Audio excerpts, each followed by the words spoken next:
Eu sei que é pesado falar isso da igreja, mas igreja é um CNPJ. CNPJ só existe para dar lucro. Quando não dá lucro, ele fecha.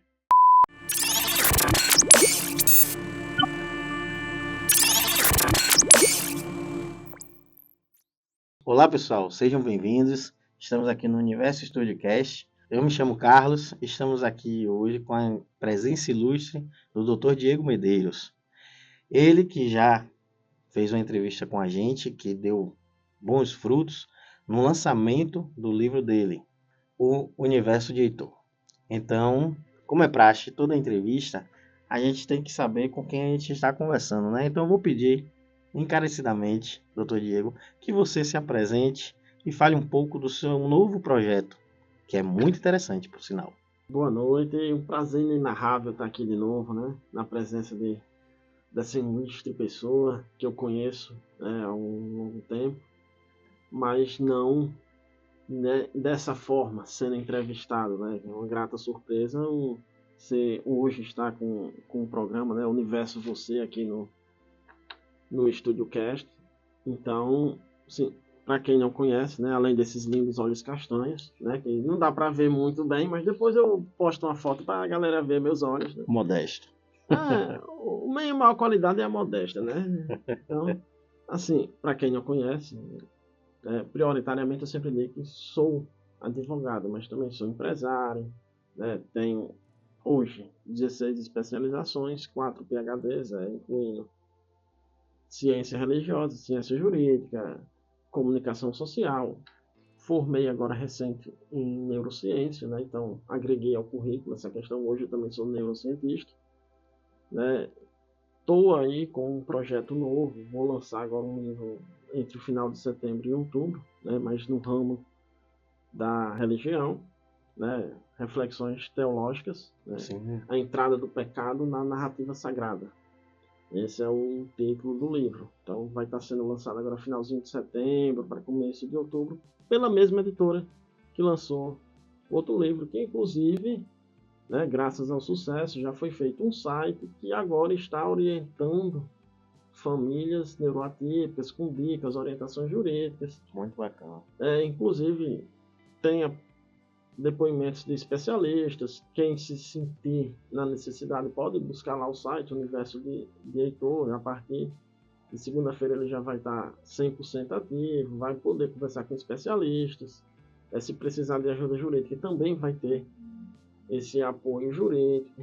Já tem o link, alguma coisa? Tem o link, depois eu disponibilizo. Pronto. Mas o site segue o nome do livro, é o Universo de Heitor, também está com as redes sociais ativas, tudo para diversificar, ter a divulgação, levar ao alcance de quem de fato precisa desse conhecimento, tudo que eles precisam e querem saber sobre o tema, né? Certo. Mas vamos lá. Eu vi, salvo engano, você está nesse ramo que se formou recentemente na parte de neurociências. Sim. Como isso funciona? Como você me explique um pouco sobre isso. Sim. Partindo do princípio, por exemplo, eu tenho especialização, né? Tenho mestrado em psicologia jurídica. Né? Desde a infância eu sempre gostei dessa questão de corpo, alma e mente. Né? Só que aí eu tenho que escolher a formação ou o dinheiro. Então procurei o direito, porque psicologia hoje em dia já é até diferente, mas na época tinha essa questão de psicólogo não ganha dinheiro. Então eu busquei uma outra paixão, que era o direito. A minha primeira paixão foi o direito, mas sempre fui apaixonado pela psicologia. E a neurociência, ela é essa ciência interdisciplinar que ela vai agregar, ela vai conectar, né, a mente, corpo e alma através do cérebro e também, por que não, da inteligência comportamental, né? Que isso, inclusive, pode ser bem útil até no ramo do direito, né? Para você ter aquele insight de saber o porquê que chegou naquela situação, qual era a habilidade cerebral, qual era a inteligência comportamental, porquê que aconteceu determinado fato. Até se tinha algum trauma, se tinha alguma coisa que pode estar influenciando aquele cliente, né? Em relação a isso, qual forma você aplica isso no seu dia a dia Apesar de você ter informado que dentro da profissão do direito, você com os seus clientes, você começa a entender um pouco melhor as questões específicas, né? Porque depende muito de caso a caso. Mas no dia a dia, como você utiliza isso, essa parte neurocientífica? A verdadeira inteligência, na realidade, é a empatia. O povo confunde muito. Por exemplo, eu posso, enquanto eu estou falando aqui, eu estou analisando você. Então, eu sei que a sua inteligência comportamental ela é mais visual. Sim. Então, eu sempre procuro falar olhando no seu olho, porque isso facilita para você o seu entendimento e a comunicação. Diferente se eu for falar, por exemplo, com a Bia que está ali nos bastidores, ela é mais auditiva. Eu Sim. posso falar com ela sem nem olhar para ela e ela vai ter uma brilhante comunicação comigo, porque Sim. o comportamento dela é mais auditivo. Ela não está preocupada no que ela vê, senão que ela escuta. Interessante isso. Por exemplo, o nosso outro parceiro que também está nos bastidores, que não gosta de aparecer na câmera, mas que Sim. fica ali segurando, né? Que é imprescindível, Ele inclusive. é mais sinestésico. Talvez por isso ele tenha até uma tendência aí nas habilidades marciais, porque sinestésico, ele está com movimento. Ele é aquele tipo de aluno que na sala é o que dormia. Será? Porque o professor não, no Brasil não está preparado para interpretar qual a capacidade, qual a habilidade do aluno. Então ele é muito teórico. Então, Rapaz, ele é imperativo pra caramba, viu? esses alunos muito sinestésicos, Uhum. eles aprendem com movimento. Esse pessoal que, por exemplo, Sim. eles gostam do toque, gostam de abraçar. Então, é o tipo do aluno que vai dormir na sala de aula. Diferente do visual, que é aquele que só aprende a se escrever. Se não escrever, 5 minutos depois ele vai esquecer. Eu, na escola particularmente, eu dormia quando a aula era chata. Ave Maria. Aí eu dormia. Não, aí é um caso específico que se chama preguiça. Tinha muito, eu odiava ir pra escola. Não odeio ir pra escola. Gosto de ir pra escola, que é maravilhoso. Mas vamos lá. Em relação a esse passo pro dia a dia. E vamos ter uma pergunta específica no sentido de como você procura aplicar ou como você procura ajudar as pessoas.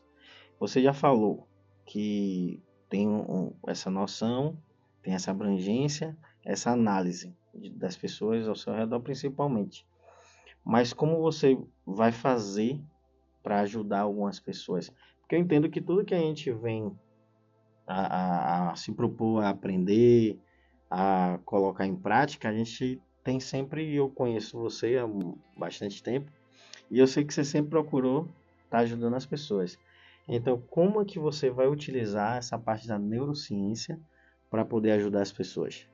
A melhor forma e talvez a única forma de verdadeiramente você ajudar alguém é através da propagação do conhecimento. Sim. Como é que eu aplico isso usando a neurociência?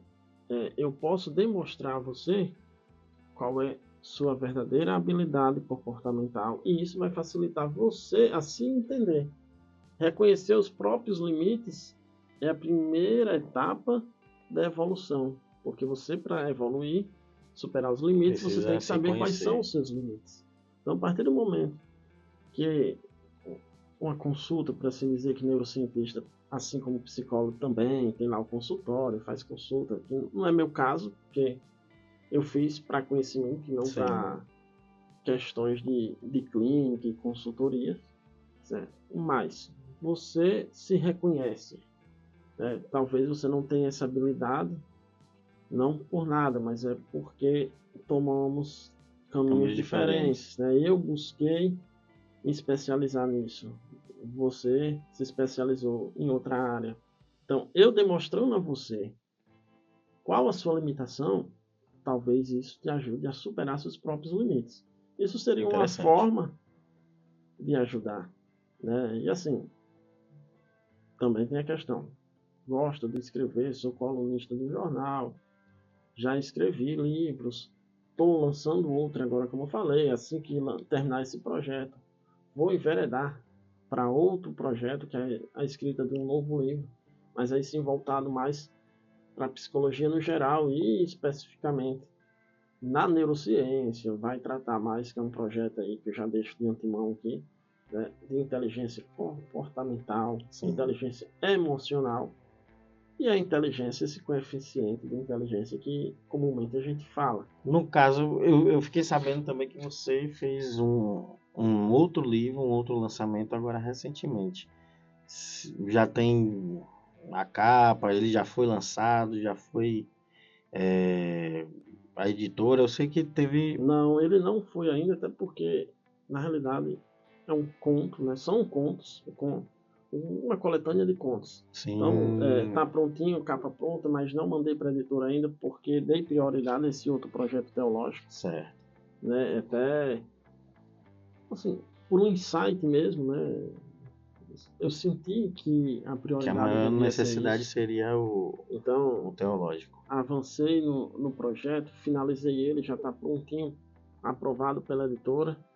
Já Aí, está lá, como diziam os antigos, na máquina para impressão.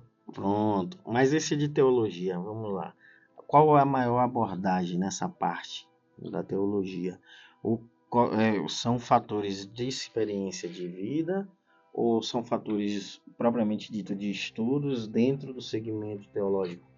Pronto. Ele é totalmente teórico, não tem nada de questão de experiência de vida. Ele é doutrinário, certo? Sim, Boa parte do que se tem no livro é interpretação, entendimento do que eu tenho sobre o assunto, e é evidente que a outra parte a gente tem que se apoiar em livros que já tem, né, na própria doutrina da área, na questão da vivência que se tem por se frequentar a igreja. Já passei por católica, hoje frequento a evangélica, mas também já passei pela Testemunha de Jeová, até por algo que não é assim religião, né, pelo menos não considerado religião, que é a maçonaria. Já tive o prazer também de frequentar. Então, tudo isso serviu de experiência para colocar no livro. sim. Então, digamos assim, o seu livro é uma autobiografia com experiências teológicas. Não chega a ser autobiografia, mas tem algumas experiências teológicas, sim, certo? Mas, como eu disse, ele é doutrinário, é mais para passar o quê? Entendimento, interpretações. E o nome bastante sugestivo, né? Reflexões teológicas, justamente por isso, porque é uma reflexão minha sobre o tema. Então, por isso que eu Sempre, coloquei reflexões teológicas. eu sempre soube que você é um homem de fé. Sim, Então, por situações atípicas, eu deixo aqui até um comentário que Diego é a única pessoa nessa vida que eu conheci que nunca reclamou de absolutamente nada. Eu até brincava com ele, velho, você não reclama de nada. Como é isso? Eu nunca vi Diego falar, ah, deu errado. Ah, aqui é isso, que é aquilo. Ele sempre falou, era pra ser desse jeito. Não, eu até falar da melhor forma. Era pra ser desse jeito. Então, basicamente você vem tentando passar essa parte de, de não ser ingrato, digamos assim, porque todos nós temos que ter gratidão, não é isso? sim. Principalmente aí, fazendo menção ao que você falou, na realidade é não ser ingrato com Deus. Só o fato de você acordar e estar vivo, isso já é o maior presente que Deus pode te dar. Sim, a Às vezes, oportunidade, né, de viver. a oportunidade de viver aquele dia. Eu Muitas vi, pessoas não têm essa oportunidade, você tem. sim, Enquanto você puder respirar, você tem a oportunidade de refazer tudo que foi feito, que você julgou naquele momento que um não era o recomeço, né? certo. Cada Então, manhã. sempre há tempo para recomeçar. O ditado mais certo que você vai encontrar na vida é: a fé move montanhas. Se ela não mover a montanha, ela vai mover você até a montanha. Então, é a mesma coisa. Não querendo ser clichê, mas já sendo algo que é batido e que é verdadeiro. A fé move montanhas, se não mover, você vai até ela. E também tem aquela questão, Deus complica, né, que muita gente fala, mas ele no final das contas sempre explica. E eu sempre deixo um ditado em minha vida, que eu falo assim, a gratidão ela tem que ser por cada segundo. Se Deus deu aquela oportunidade da gente acordar no amanhã, a gente tem que agradecer por cada centímetro do nosso corpo e por cada momento que a gente tem de abrir os olhos, de ir no banheiro, tomar um banho. Agradecer isso eu vi uma certa vez de um judeu e ele falava assim, que quando ia tomar banho, quando eu acordava, né, ia tomar banho e ele olhava, lavava as mãos, ele agradecia pelas mãos. Ele lavava os braços, ele agradecia pelos braços, pelo tronco, a cabeça. E eu achei aquilo interessante, porque você começa a dar valor às pequenas coisas que na realidade faz parte de uma máquina, que é o ser humano, que não quero comparar com a máquina, mas que tem toda uma engrenagem, que tudo aquilo faz funcionar o corpo humano e a gente tem que ser grato por cada segundo, cada momento daquilo e eu achei bacana isso e eu sempre vou juntando as experiências de amigos, das partes boas, claro, né? As ruins eu deixo pra lá. E aí vou criando minha própria expectativa, que quer viver melhor da melhor forma possível. Então, basicamente, seu livro diz também um pouco sobre isso, né? Da qualidade de ter a presença de Deus e da gratidão para poder você ter uma melhor vida, digamos assim. Sim, sim. Assim, na minha concepção, é evidente que não é só porque é meu entendimento que ele vai estar certo. Sim, Né? Saber o verdadeiro sentido da vida é até mais importante do que viver. sim, Né? Quando, pelo menos no livro, eu trato da entrada do pecado na narrativa sagrada, por exemplo, todos nós somos pecadores. Eu sou pecador, você é pecador. sim, Mas se chegar alguém ali com o microfone e disser, dê o primeiro um passo à frente, quem for pecador, ninguém vai andar. sim. Eu vou correr logo para trás. Então, ninguém consegue se enxergar dessa maneira. É por isso que nas entrevistas de emprego, a pergunta mais difícil é: diga 3 qualidades e 3 defeitos. Sim, Que ninguém enxerga os próprios defeitos. Imagine os defeitos como um saco de presentes que você pendura nas costas. Você não vê o seu, mas vê o dos outros. sim. E a qualidade todo mundo sabe falar. Eu, em entrevista de emprego, eu sempre fui meio suicida e conseguia passar, não sei como. Mas falava mais a verdade porque eu sei que eu ia me dar mal lá na frente. Mas é raro, muito raro. Eu estava analisando também a questão de religiões. Muita gente cria religiões e perdem o foco, que o foco principal seja da forma que cada um fale, é Deus. Em uma religião específica é tal nome, em outra é tal nome. E as pessoas estão esquecendo que existe aquela força maior. Até eu digo, até brinco muito que para mim o ateu, ele já diz que crê em Deus. Que a partir do momento que ele não acredita, ele já acredita. Porque ele se dá a oportunidade de dizer que não acredita em algo, ele já está dizendo que acredita em algo.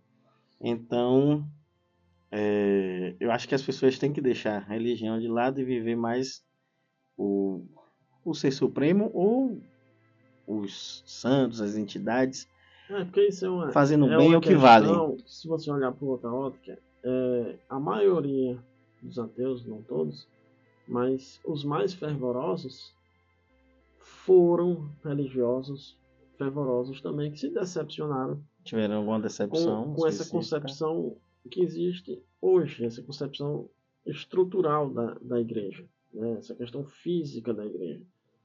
Né? Essa estrutura da igreja é uma empresa. Sim, E empresa só existe por um motivo, para dar lucro. para dar lucro e Eu sei que é para. pesado falar isso da igreja, mas igreja é um CNPJ. CNPJ só existe para dar lucro. Quando não dá lucro, ele fecha. Exatamente. Certo? Infelizmente, muitas igrejas hoje têm uma visão deturpada e passam isso. Por isso que a gente vive hoje esvaziamento da igreja e poucas igrejas que de fato ainda conseguem crescer por causa desse caminho um tanto tortuoso que algumas igrejas estão caminhando. Sim, que entra até no assunto mais polêmico, que a gente não vai entrar nesse momento, mas a falta de fé, a falta de oportunidade de falar de um ser supremo, ou de entidades, ou de seja lá qual for a religião, não desmerecendo nenhuma delas, que eu mesmo digo, eu não tenho religião, mas minha religião é Deus. Então, eu acredito muito que o que falta é amor nas pessoas com as outras em si, né? Digamos assim. Perdeu-se o respeito. A partir do momento que tem um respeito um com o outro, a gente consegue ir longe e assim disseminar mais amor, mais qualidade de vida, mais gratidão. Infelizmente, temos que encerrar a entrevista por aqui. Dr. Diego, ele estava passando aqui por Salvador. Eu tive o trabalho de pegá-lo à força e trazer aqui. Mentira. Brincadeira, gente. A gente convidou ele, a equipe da Universo Studio Cast, e ele, de pronto, se colocou à disposição, veio aqui e a gente conseguiu fazer essa entrevista. Eu gostaria de agradecer a ele, todo o público que está nos vendo. Se inscreva aqui no canal, clique no sininho, acompanhe todas as entrevistas, todos os não quadros que a gente esqueça de tem. observar os lindos olhos castanhos do doutor. Depois de vai suma ter importância. Assim, azul esverdeado, quase marrom, né? Parecido com mel. Pessoal, deixa eu te dizer, ele é leonino, entenda. Fique tranquilo.